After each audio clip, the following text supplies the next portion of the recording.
오늘은 환자들에게 참 중요한 체온에 대한 문제에 대해서 좀 여러분과 나누고자 합니다. 특별히 암 환자분들은 일반적인 사람보다 체온이 좀 떨어집니다. 그 이유는 암 치료를 받을 경우에 정상세포도 많이 손상당하기 때문에 세포의 정상적인 대사작용이 잘 안 됩니다. 그러니까 미토콘드리아에서 에너지를 잘 못 만들어내죠. 그러니까 아무래도 체온이 떨어지고 또 환자가 되면 일어나는 일이 식욕이 떨어집니다. 음식을 잘 못 먹으니까 영양이 공급이 안 돼서 에너지가 또 우리의 체온을 올리지 못하고,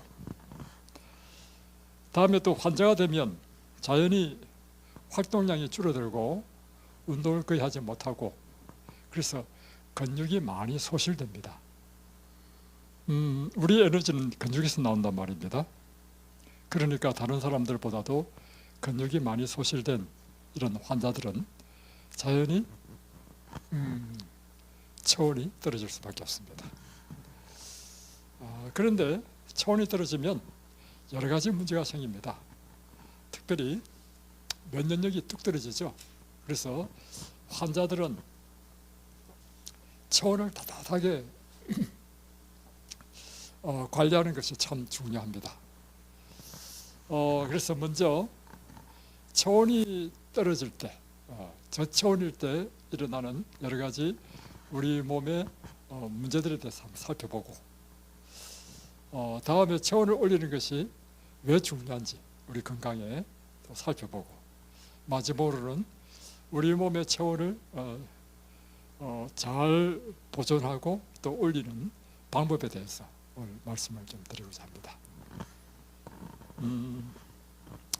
체온이 떨어지게 되면 일어나는 신체적인 문제들에 대해서 한번 보겠습니다.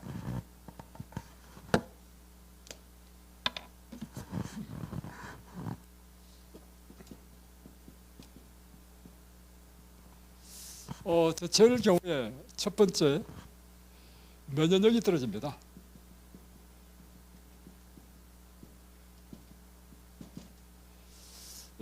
우리 몸의 면역을 담당하는 것은 백혈구인데요.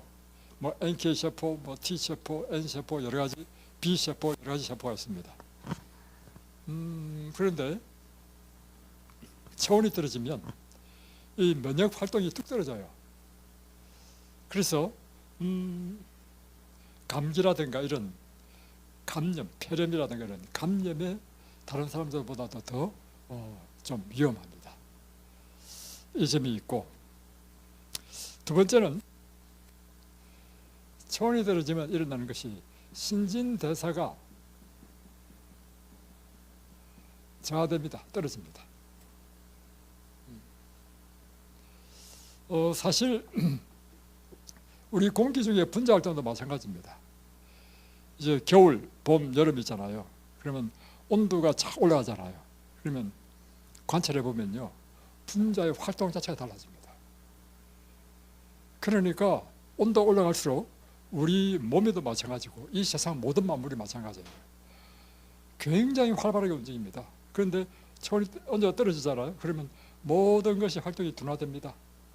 마찬가지로 우리 몸의 신진대사에 있어서도 마찬가지로 체온이 떨어지면 대사 속도가 느려지고, 그러다 보니까 영양소의 흡수, 또 흡수해서 그것을 에너지로 생산하는 이런 것들이 떨어진다는 거죠. 그러니까 환자 입장에서는 병을 치료하는데 굉장히 불리하고 오히려 병이 더 악화될 수 있다는 것이죠. 세 번째는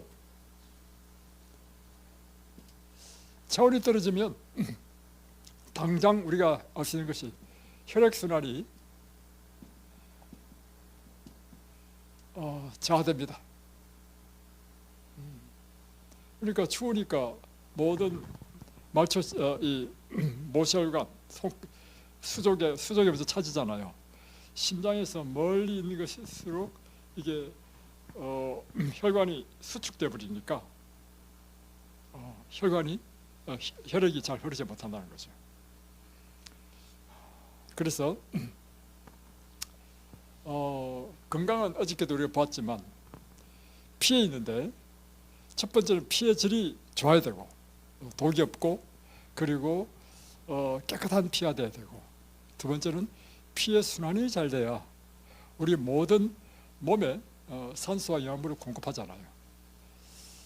그런데 혈액순환이 안 되면 우리 세포에 산소와 영양분을 공급하지 못하기 때문에 절대적으로 우리 몸의 기능에 문제가 생길 수 있다는 것이죠. 네 번째, 또 우리가 날씨가 추워지고 그래서 우리가 저체온이 되면 근육이 수축됩니다. 위축된다, 위축. 근육 기능이 약화된다는 거죠. 사실 에너지를 내는 것은 근육이거든요. 그래서 사실은 그렇습니다.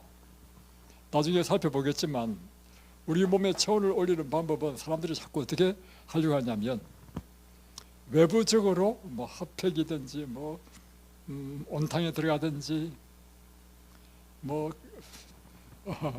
그 불가마도 인기죠. 또 찜질방.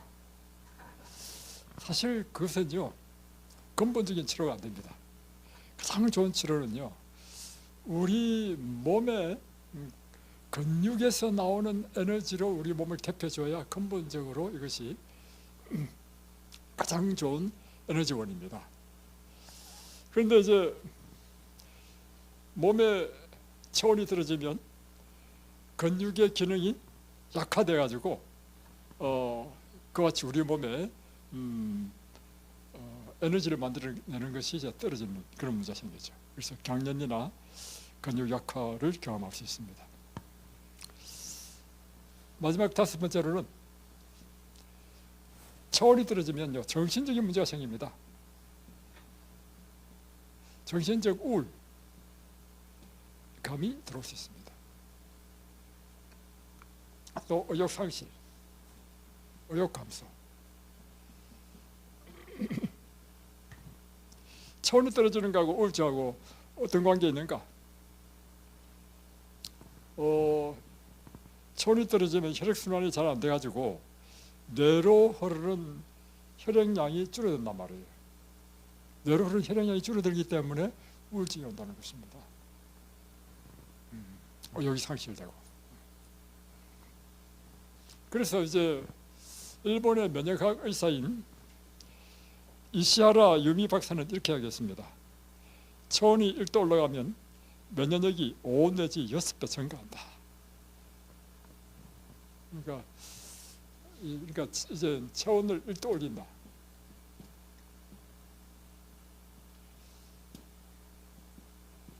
근데 사실은 그렇습니다. 우리 몸의 체온은요 항상성을 유지하기 때문에 36도에서 38도 사이 그 사이를 늘 유지합니다. 그렇기 때문에 늘 그보다 더 높은 1도를 올린 상태로 하면 안 됩니다. 사실은. 그래서 1도를 올린다는 의미는 뭐냐면 체온을 따뜻하게 한다 이런 뜻으로 이해를 하셔야 됩니다. 저체온일 경우에는 좀 다릅니다. 계속 추운데 우리가 노출되어 있으면 체온이 뚝뚝 떨어질 수 있죠. 그러면 항상성을 유지할 수 있지 못할 만큼 그렇게 될 수 있단 말이에요. 그 아주 위험합니다. 그래서 반대로 우리가요 체온이 높은 게 좋다 해가지고 고온에 항상 있으면 안 됩니다. 위험합니다. 그거도. 그래서 그 개념을 잘 이해해야 됩니다. 1도 올린다는 의미는 그러니까 항상 올리는 게 아니에요. 그러니까 이게 우리 몸의 원리인데요. 우리가 감염이 되면 감기가 걸렸다. 일어나는 일이 뭐예요? 열이 나죠. 그 이유는요 우리 몸이 병균을 치료하기 위하여 일어나는 일이거든요. 내하수체에서 우리 체온을 관리하는데 내하수체에서 우리 몸의 온도 설정 온도를 올려버려. 마치 우리가 보일러 우리 개별 난방처럼 올려버려. 그래가지고 몸 온도를 확 상승시키면 바이러스는 열에 약하단 말이에요. 그런 원리를 한단 말이에요. 그럼 이거는 일시적이야. 그죠? 항상 높이 쓰면 안 돼. 그걸 아셔야 돼요. 하여튼 그래서 일본의 면역학자는 이야기를 심지어 이 초온을 이렇게 일도 올린다. 그 개념을 이제 이해하시고 들으시면 됩니다. 면역이요 5 내지 6배 상승한다는 것입니다. 이것은 맞는 말입니다. 물론 이제 정확하게 5배, 6배 이거는 측정 자체가 좀 과학적이지는 못할 수 있습니다. 이 일본 의사가 이제 주장하는 것이고, 그리고 많은 사람들이 이것을 인용해서 사용하고 있어요. 그러나 이제 원리적으로 맞는 일입니다. 왜냐하면 이 온도 올라가면요 분자의 활동 자체가 굉장히 활발해져. 마찬가지로 우리 몸의 온도가 올라가면요 우리 몸에 다 우리 몸도 세포고 우리 몸을 이룬 것이 다 분자, 원자가 다 돼 있잖아요, 그죠? 그러니까 NK 세포든 백혈구든 간에 이 활동들이 활발해지는 거예요. 그래서 활발하게 면역 작용을 하니까 면역이 올라가는 거죠. 두 번째는 똑같이 신진대사가 활발해집니다. 신진대사가 활발해지니까 이제 에너지 생산을 잘하죠. 노폐물 처리를 잘하죠. 그러니까 우리 몸의 체온을 올리는 게 참 중요하다는 거죠. 다음에 세 번째는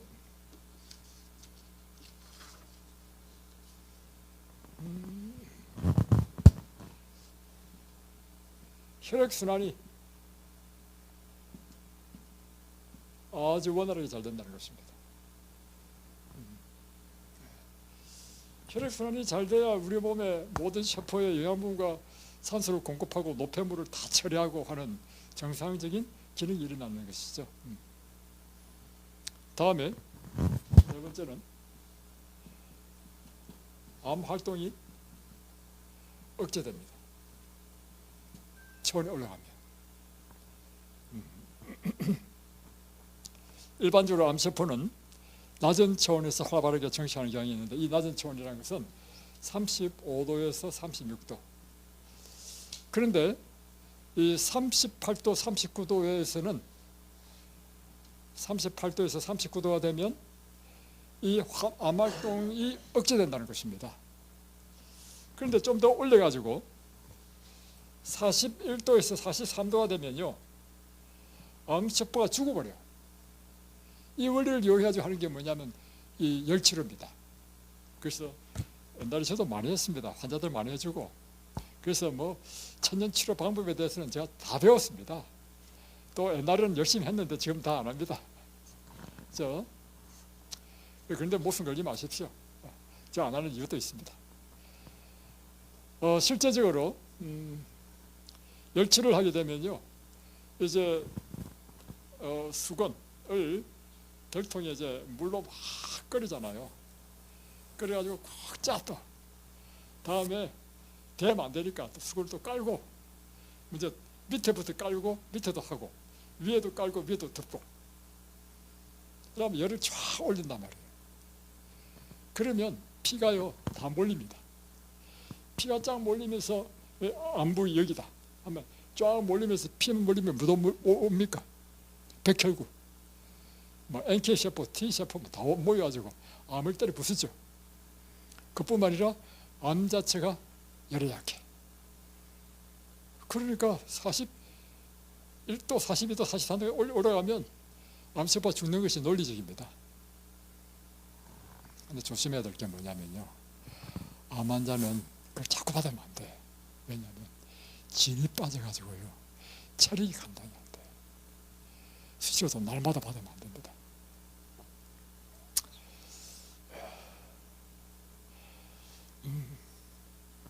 그리고 또 한 가지는 근본적으로 치료는요 우리 몸이 병을 이기도록 해야 되지, 외부적인 이런 서비스에 의해서 이렇게 병을 치료하는 것은요 한계가 있더라고요. 지난번에 작년에 10월 달부터 11월 한 2달 정도 미국의 유명한 우리 교회 장로님이신데, 이분은 암만 집중적으로 연구하셔가지고 암을 치료하는 한의사야. 그래서 이분이 이제 처음에 난 몰랐습니다. 미국에 있는 환자를 데리고 이곳에서 와서 치료를 받고 싶다는 것입니다. 그래서 이제 이곳에서 치료를 한다 하길래 제가 이제 방도 하나 주고 했단 말이에요. 그러다 보니까 그 당시에 이든밸리에 있는 입사하고 있는 암 환자들이 너도 나도 막 환자들의 마음은요 다 약하잖아요. 그러니까 다 기왕이면 치료받고 싶을 거 아니에요. 돈이 든다 할지라도. 그래서 다시 치료받았어. 나는 지금 한편 나는 이건 또 왜 어떻게 이게 한의사가 암을 치료하지? 너무너무 궁금한 거야. 그래서 내가 어떻게 하냐면 내가 옆에서 하루 종일 있어가지고 잘 지켜보고 배웠어. 나도 다른 사람을 이렇게 봉사해야 되겠다. 그래서 제가 하루 종일 있었습니다. 옆에. 근데 이분은요 이렇게 딱 이렇게 만져봅니다. 어디에 암이 있네요. 와, 도사야 도사. 다음에 이제 암 치료를 하겠습니다. 나는 무슨 특별한 비법이 있는 줄 알았거든요. 지압과 마사지라고 하기에는 그렇고 어떤 지압이야. 탁탁 지압해줘. 그런데 환자들이 받고 나면 좋아진 느낌이 있어. 그리고 그 당시에 두 사람이 왔거든요. 한 사람은 유방암 환자가 왔고 한 사람은 폐암 환자가 왔어요.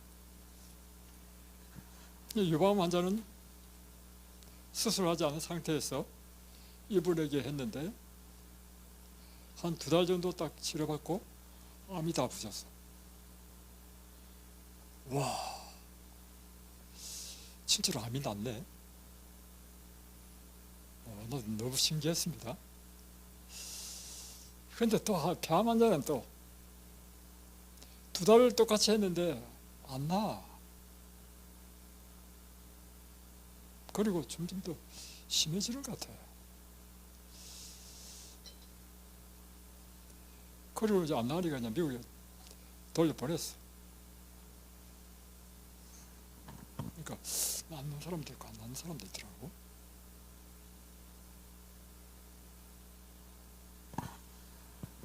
한편 이분이 이제 2달 있다가 이제 가셨거든, 미국으로. 여기에 이제 오신 분들 가운데 다 뭐 유방암 환자, 뭐 여러 암 환자들이 치료를 받았는데 한국 사람들은 한 사람도 나은 사람이 없어. 그리고는 그 다음이 중요한데, 치료받을 때는 그래도 괜찮았는데 치료를 딱 중단하니까 다시금 옛날보다 더 심해진 거야.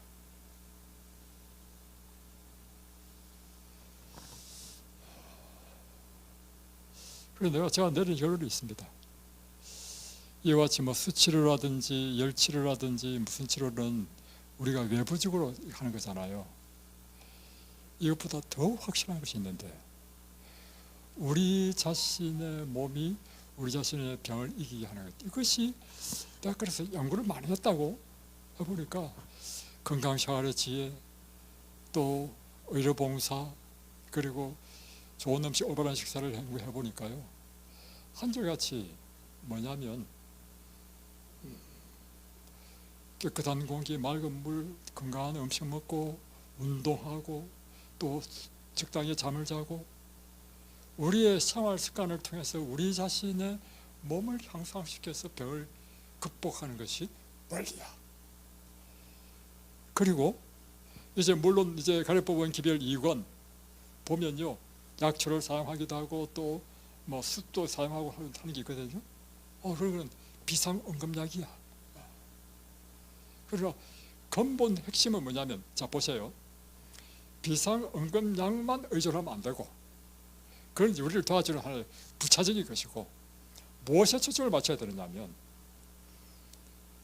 큰 뿌리, 그 근본은 뭐냐면 가장 기본적인 우리의 삶의 양식을 통해서 정강한 생활 양식을 통해서 우리가 건강한 이 육체를 우리가 보존하는 것이 중요한 것입니다. 그래서 또 하나 이해가 안 되는 게 뭐냐면 이제 한의학에서는 그렇다 제가 그분을 비난하는 게 아닙니다. 비난하는 게 아니고 이제 내가 보는 관점에 대해서 내가 볼 때는 이렇더라 이런 이야기입니다. 내가 왜 쓸데없이 그 훌륭하신 분을 제가 내가 뭘 안다고 비난하겠습니까? 그런 의미는 전혀 없고 그분도 또 자기 나름대로 최선을 다하시는 분이고 그래서 내가 이해 안 되는 부분은 뭐냐면 한의학에서는 이런 게 있잖아요. 체질설 이런 것이 있어서 그런지 몰라도 당신은 현미밥 먹으면 안 됩니다. 백미를 먹어야 됩니다. 이렇게 해주고 그 사람 때문에 갑자기 우리가 현미밥만 놓다가 또 이 의사 이러니까 또 백미밥 먹어야 되는 사람이 하니까 할 수 있어 또 백미밥을 해가지고 놔뒀단 말이에요. 그런데 보니까 반은 백미 먹고 반은 현미밥을 먹어. 이걸 내가 우리 이든벨리가 갑자기 이렇게 돼버렸나. 미안한 이야기지만 그분이 훌륭하지 않아서가 아니라 우리의 이 정체성 때문에 안 돼. 다음 그래서 제가 받을 마음이 없습니다. 두 번째, 음식도요 또 가리는 거라. 이분은 이건 사실은 이건 안 맞으니까 먹지 말고 환자마다. 이거는 우리가 가르치는 뉴스타트 원리하고 안 맞는데. 그런데 여러분, 제가 드리는 말씀은 뭐냐면 이 세상에는 많은 이런 사람이 연구하고 사람이 그렇게 해서 경험적으로 얻은 지식으로 이렇게 치료하는 것이 많이 있습니다.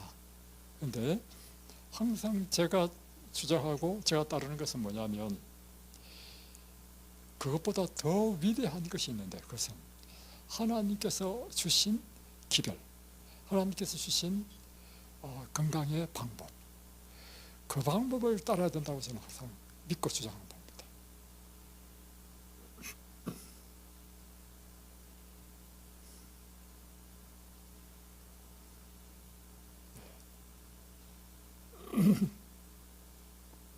그래서 우리가 주어지는 이런 것들은요 필요에 따라 사용할 수 있습니다. 그러나 그것에 목숨을 걸지 말라. 이러면 그러니까 사실은 그렇습니다. 이것이 있다 보면요 얼마나 많은 사람들의 말이 많은지 몰라. 뭐냐면 이 불가마를 하나 만들어라. 또 그 뜸방을 하나 만들어주면 내가 와가지고 내가 환자들 다 뜸 줄게. 다 뭐 원리인지 아십니까? 이 원리예요. 사람의 체온을 올리면 면역이 올라가기 때문에 병을 이긴다는 원리거든요. 그런데 여러분 그거 가지고 병이 나을 것 같으면 다 낫게. 다 뭐냐면 다 도움이 돼. 그래서 도움이 안 된다는 말이 아닙니다. 그러나 그런 부차적으로 우리를 돕는 것이지 여기에 목숨 걸면 안 돼. 가장 기본은 하나님께 우리 주신 건강한 생활 양식 우리 배웠죠 지난번에 8가지. 그 건강한 생활 양식이 우리의 삶의 기본이 되어야 되고 그래야 되는 것입니다.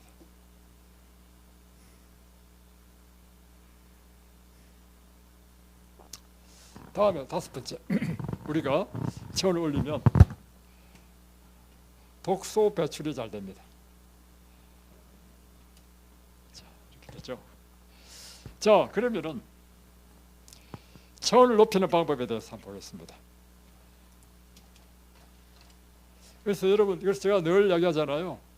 환자들은 특별히 몸을 따뜻하게 보호해야 된다. 괜찮아 이게 아니고요. 제가 늘 외치는 말이 있습니다. 소를 잃기 전에 외양간을 고쳐라. 소 잃고 난 다음에 외양간 아무리 고쳐보십시오. 이런 소가 다시 돌아오지 않습니다. 건강도 마찬가지입니다. 건강을 잃기 전에 건강을 잘 보호해야 됩니다.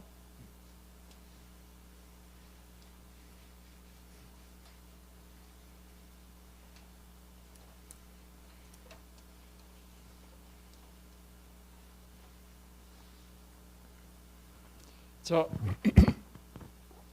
이제 중요한 핵심을 들어가겠습니다. 체온을 보존이랄까요? 올리는 방법. 첫 번째,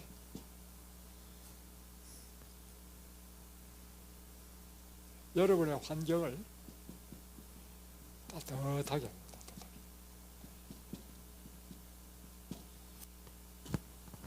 어디 가든지 따뜻함을 느끼더라. 그래서 여러분 숙소 가보십시오. 얼마나 따뜻합니까? 그거요, 우리 그 사돈이 지었는데요, 이 단열 엄청 잘했습니다. 안 춥죠? 그래서 조심해야 될 게 뭐냐면 숙소에다가 밖에 넣을 때 조심해야 돼. 왜냐하면 하도 안 따시니까 밖에도 따뜻하신 줄 알고 그냥 대충 입고 나오면 안 돼. 그래서 보십시오. 식당에 가도 따뜻하고 교회 가도 따뜻하고 어딜 가든지. 다음에 또 이런 장소만 따뜻할 뿐만 아니라 우리 몸에 있는 옷도 따뜻하게 입어야 됩니다. 그리고 특히 목을 잘 보여야 돼. 이렇게 목 이렇게 딱 해야 돼. 전부 다. 목이 따뜻하면요 몸짓을 커버해주고, 또 하나는 배가 따뜻해야 됩니다. 배를 따뜻하게 해주면요 수족 냉증이 없어집니다. 그래서 배를 따뜻하게 하기 위해서 여러분이 이제 보조로 사용할 수 있는 것이 뭐냐면 허리밴드, 또는 요즘 이렇게 가지고 탁 따뜻하게 가지고 되는 게 있더구만요. 예, 핫팩이라든가 이런 거를 여러분이 사용하면 됩니다. 그리고 수족이 차다 그럼 겨울에는 손난로 있잖아요. 손난로 그것도 사용하고, 예. 여러분이 사용할 수 있는 것을 다 사용하는 것입니다. 그리고 밖에 나올 때는 목걸이, 그다음에 귀마개, 모자 반드시 쓰고. 사실 제가요 근데 신경 안 썼습니다. 왜냐하면 특별히 제가 강의를 해야 되니까 머리가 이제 쓰면 머리가 막 쭈그러지잖아요. 그래서 모자를 안 썼어요. 그러다가 지난번에 이제 요리 강사 다 끝나고 나서 이제 마지막 배움을 하는데 그날 추웠다고. 나는 이제 늘 그렇게 안 했으니까 이제 그냥 모자도 안 쓰고 이제 기마개도 안 하고 이제 그냥 사람들 배움을 다 했는데, 그날 차들이 계속 나가니까 계속 써가지고 배움을 했단 말이에요. 그게 좀 머리가 좀 시리더라고. 좀 춥다는 생각이 들었어. 그때 감기가 걸려버렸어. 아이고, 감기 걸려서 고생 많이 했습니다. 그래가지고 그다음부터는요 머리가 중요하지 않다. 항상 머리 콕 쓰고 한다. 여러분 미모보다 더 중요한 것은요 몸을 따뜻하게 하는 것입니다. 예. 다음에 따뜻한 음식.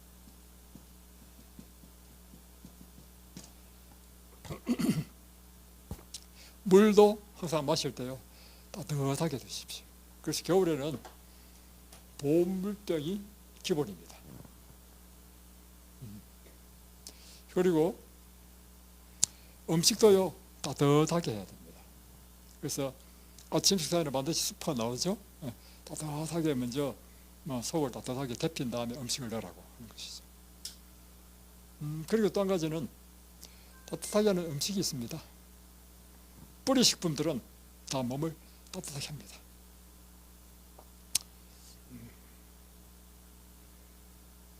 그리고 탄수화물, 지방, 단백질 중에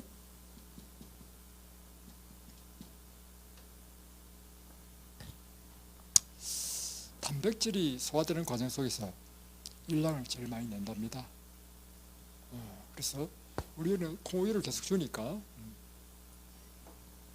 다음 중요한 것,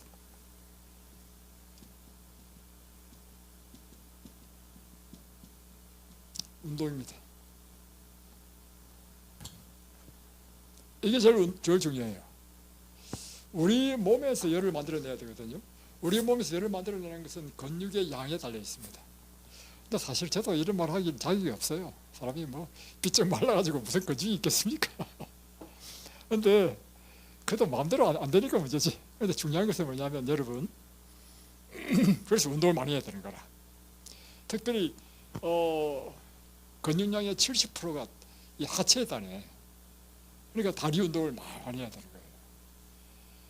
그래서 여러분이 운동을 통해 가지고 여러분의 몸에 이 운동을 하면 일어나는 일이 뭐냐면 세포 안에 미토콘드리아 수가 증가합니다. 보통 세포 하나의 미토콘드리아 수가 200개거든요. 그런데 근육에는 미토콘드리아 수가 1000개나 됩니다. 그러니까 같은 세포지만 200개에서 나는 에너지와 1000개에서 나는 에너지는 5배 차이 나. 이걸 비유로 설명하면 이렇습니다. 옛날에 제 딸이 이제 모닝차를 몰고 있었어요. 저는 이제 산타페 전에 이제 스포티지 지금도 있지만, 이제 어느 날 이제 사람들을 이제 태워가지고 이제 평생 숲체험 간다고 이제 갔어요. 근데 그때 제가 이제 차 어떻게 하다 보니까 내가 이제 모닝차를 몰게 됐어. 모닝차에 사람을 꽉 태웠어. 그런데 신기한 경험했어요. 뭐냐면 엑셀을 밟으면 어떻게 돼요? 속도가 쫙쫙 나야 되잖아. 엑셀을 밟아도 속도가 안 나오는 거야. 이야, 그렇구나. 이게 차가, 이게 싼 차는요, 쉽게 말하면 에너지를 폭발하는 몇 기토 하는 거잖아. 기토수가 작아. 근데 이제 그러다 이제 산타페를 바꿨잖아요. 엑셀을 밟으면 막 쫙쫙 나가는 거라. 무엇이 차이입니까? 사람도 똑같아요. 근육이 없으면요, 힘을 쓰려고 힘을 못 써. 모든 매사에 그냥 힘들어. 그런데 막 근육이 있고 힘인 사람은 다르죠. 여러분, 열심히 하셔야 될 일이 뭐냐면 운동을 통해서 여러분 몸속에 미토콘드리아 수를 늘리고 따라. 그러니까 이 운동에는요, 세 가지가 있는데 유산소, 스트레칭, 근육 운동, 세 가지가 다 필요합니다. 이럴 때 이제 스트레칭을 하게 되면 모세혈관이 쫙 늘어납니다. 모세혈관이 많으면 많을수록 더 좋아요. 근육 운동, 유산소 운동 두 개 다입니다. 하게 되면 물론 스트레칭도 다 포함되지만 근육이 증가해요. 근육이 증가하면 미토콘드리아 수가 더 많아져. 이게 제일 좋은 것입니다. 그 다음에 이제 여기 무슨 걸지 말아야 될까? 뭐냐면 보조기구들, 체온 유지 보조기구들.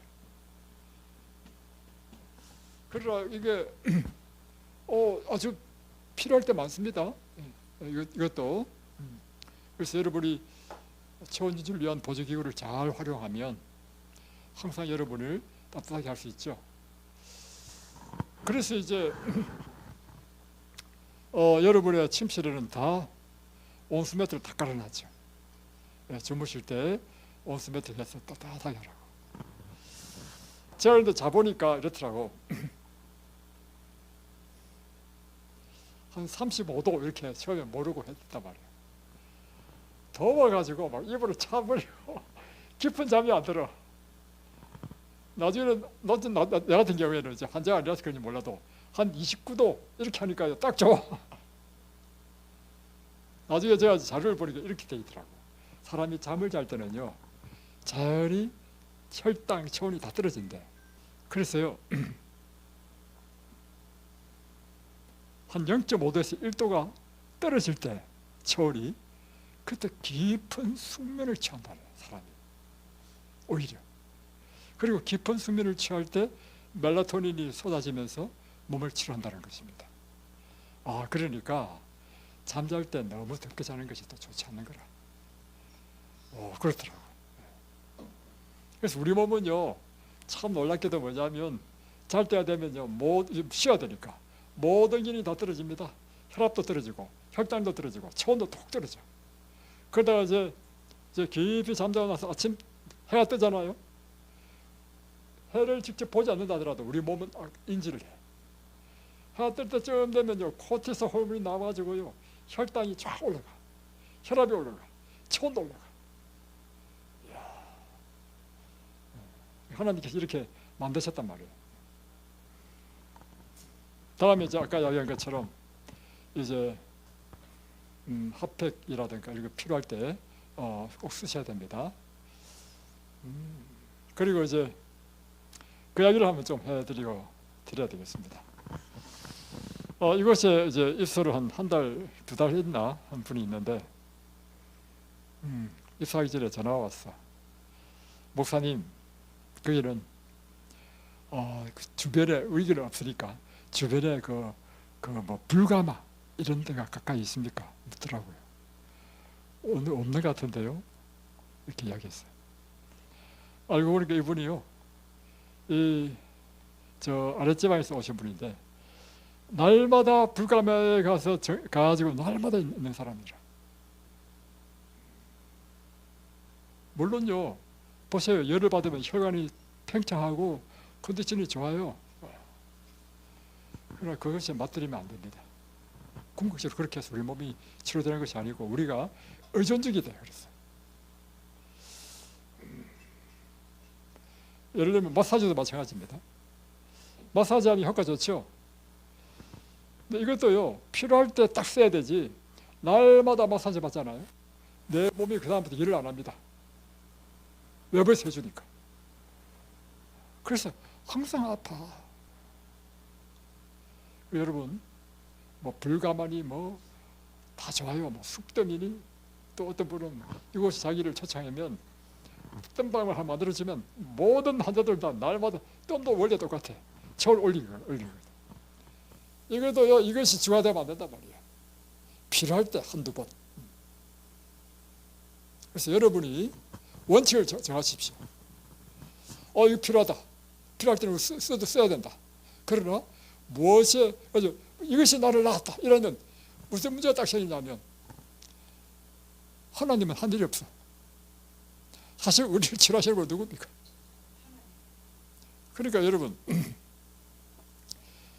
하나님께서 우리에게 주신 천년의 이 방법에 의해서 우리가 이 건강을 유지하는 것을 첫 번째 기준으로 삼고, 그 다음 이런 것들은 우리를 보호하는 것으로 이렇게 삼으셔야 될 줄로 믿습니다. 이해되셨습니까? 이제 정리가 딱 됐죠? 집에 돌아가서도 이렇게 정리하십시오.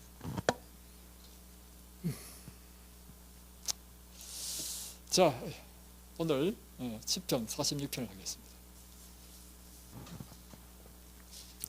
하나님은 우리의 피난처시요 힘이시니 환난 중에 만날 큰 도움이시라. 그러므로 땅이 변하든지 산이 흔들려 바다 가운데 빠지든지 바닷물이 솟아나고 뛰놀든지 그것이 넘침으로 산이 흔들릴지라도 우리는 두려워하지 아니하리로다. 시편 46편은요 아주 유명한 시입니다. 왜냐하면 루트가 이 시편 46편을 통해서 그가 가장 힘들고 어려울 때 그에게 위로가 되고 그를 지탱해 준 시편이 46편이었고, 이 46편으로 그가 작사 작곡을 하는 것이 내 주는 강한 성이요 그것입니다. 여기 보면 하나님은 우리의 피난처이시다, 나의 힘이시다, 환난 중에 만날 큰 도움이시다. 그러면서 이제 2절부터 이제 우리가 당하는 이런 환난, 시련 이런 것에 대해서 나오는 겁니다. 땅이 변하든지 산이 흔들려 바다 가운데 빠지든지 천지개벽을 하고 한마디로 바닷물이 솟아나고 뛰놀든지 그것이 넘침으로 산이 흔들릴지라도 상황이 막 급박하게 돌변하고 변화되어 가지고 아주 위기와 그런 급박한 위기 상황에 이런 처했을 때라 할지라도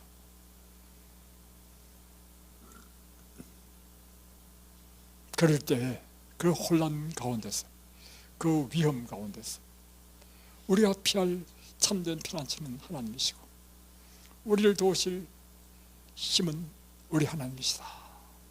이렇게 지금 다윗은 노래하고 있는 것입니다. 그런데 사절에 보면 앞에 이 혼란하고 위경 가운데 있는 그런 혼란한 상황과 완전히 반대되는 모습을 보여주고 있습니다. 자, 한 시내가 있어 나뉘어 흘러 하나님의 성 곧 지존하신 이의 성소를 기쁘게 하는도다. 하나님이 그 성 중에 계심에 성이 흔들리지 아니할 것이라. 새벽에 하나님이 도우시로다. 그러니까 갑자기 앞 3절까지는 막 바다가 뛰놀고 막 천지개벽을 하는 이런 혼란한 상황을 이야기했다가 갑자기 잔잔하고 고요한 한 시냇물이 쫄쫄쫄 흐르는데 하나님의 성소로 들어가는, 그리고 그 혼란 가운데서도 하나님의 성소는 평화롭고 고요하고 이런 모습을 보여주는 것입니다. 이 시냇물은 실제로 예루살렘 성으로 들어가서 수원을 공급하는 실로암 물인 것입니다. 5절에 보면 하나님이 그 성전에 계심에 성이 흔들리지 아니할 것이라. 그러니까 이게 무슨 뜻이냐면 이런 뜻입니다. 이 세상이 아무리 이렇게 막 혼란스럽다 할지라도 하나님이 계신 성전은 고요하다. 다시 변하면 이 세상 바깥 사회 막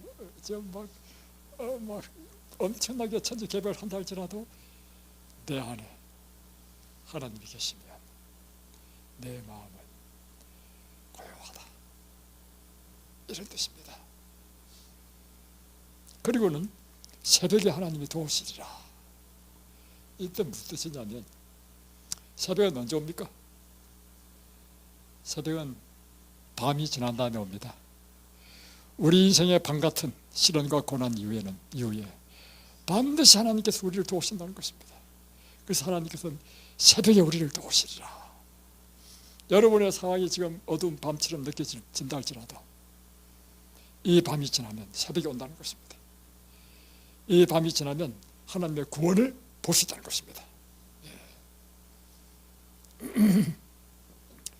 문나라가 떠들며 왕국이 흔들렸더니 그가 소리를 내심에 땅이 녹았도다. 만군의 여호와께서 우리와 함께 하시니 야곱의 하나님은 우리의 피난처시로다. 그러니까 여러분이 비록 암이 걸리고 하여튼 어려운 지경에 처했다 하더라도요, 이게 보세요. 하나님이 내 성 안에 하나님 계시고 내 하나님이 우리와 함께 계시면 그분은 우리의 피난처이시고 힘이시고 환난 중에 만날 큰 도움이 되신다 하는 것입니다. 8절 와서 여호와의 행적을 볼지어다. 그가 땅을 황무지로 만드셨도다. 그가 땅끝까지 전쟁을 쉬게 하시며 활을 끄고 창을 끊으며 수레를 불사르시는도다. 이 뜻이 무슨 뜻이냐면 이와 같은 모든 환난을 하나님께서 다 처리해 주신다는 것입니다. 인생의 모든 고난, 어려움, 지금 폭풍 같은 천지개벽 같은 그런 시련을 하나님께서 대신 싸워주신다는 뜻입니다. 그래서 활을 꺾어버리고 나오잖아요. 전쟁을 쉬게 할 것이고 창을 끊으며, 그래서 10절에 이야기하기를 이러시기를 너희는 가만히 있어 내가 하나님 됨을 알지어다. 너는 할 일이 없어. 너는 가만히 지켜보기만 해. 하나님이 어떻게 일하시는지 한번 봐. 이 뜻입니다.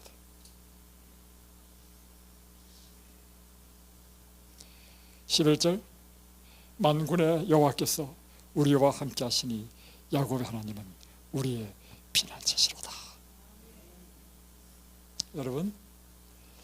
여러분의 하나님은 어떤 분이신가? 만군의 여호와, 그분이 우리 하나님이십니다. 만군의 여호와께서 여러분 안에 성 안에 자정하시면 시냇물이 졸졸졸 흐르는 그 평화로운 그 예루살렘 성처럼 여러분의 마음은 평안을 얻고 여러분 주위의 모든 어려움 예수님께서 대신 싸우신다는 것입니다. 전쟁을 쉬게 하고 활을 끄고 창을 끄고 다 해가지고 나중에 뭐만 바라는 것이며 결과만 봐라. 그래서 가만히 있어. 내가 참으로 내 하나님을 알지어다, 볼지어다.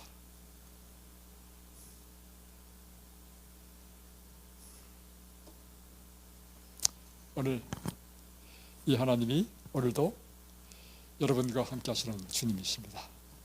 그 주님과 함께 이 오늘도 이 하루도 승리하는.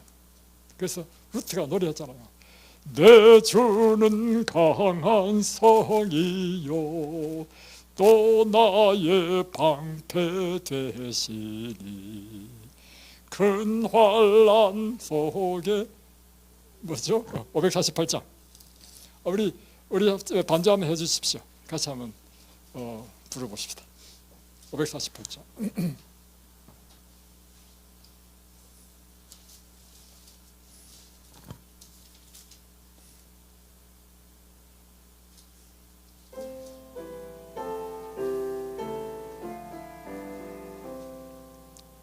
내 주는 강한 성이요 또 나의 방패 되시니 큰 환난에서 우리를 늘 구원하여 주시리.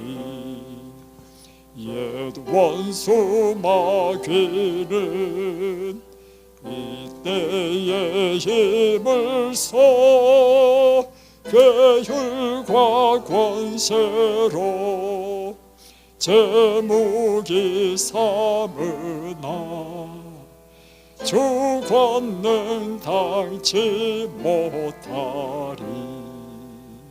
기도하겠습니다.